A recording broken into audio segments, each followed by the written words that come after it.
So at 1431, one of our training crews that was at the Southeast Regional Training Center noticed a plume of smoke in this general direction, asked for dispatch to send a unit just to investigate. 1 minute after that time, local dispatch received a call indicating that there's a fire within the barn at this location.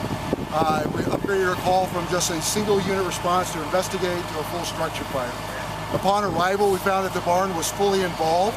It was what we call a defensive fire. There was no value left in the barn for us to try to save. So at this point, what we're doing is trying to verify or maintain the fire to the barn, not allow it to extend to any of the pick corn or the corn that's in the general vicinity of the area. So there are no cattle inside the barn that we're aware of, but they were in very close proximity to it. So the owner of the cattle asked if they could relocate those cattle to a safer location. We assisted them and provided the opportunity for them to relocate the cattle out of the general area of the fire, making it easier for us to work and also saving that investment for that farmer. So at this point, the barn is a total loss. So we will contain the fire to the barn, but we're not going to make extra efforts to try to go inside and extinguish it.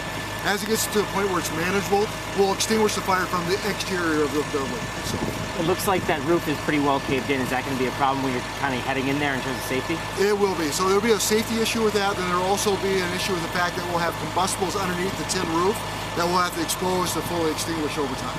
So at this point, the contents are believed to be strictly hay, maybe some small farm equipment, but no large implements or anything like that. Is that a thought of how it started? At this time, we have no idea. We haven't been able to talk to the property owner about the activities or occurrence that was going on before the fire occurred to see what may have been the cause of the fire. Were there any challenges today with the wind at all? The fact that there's no water out in this rural area? So obviously the lack of water directly here is a challenge for us. We did ask for assistance from the Rochester Fire Department to bring one of their tankers to help us shuttle water. The wind is a concern from the fact that even though the property or the structure itself is considered a total loss, we don't want embers from that fire being blown downwind, starting a field fire or another structure to the downwind side of us on fire.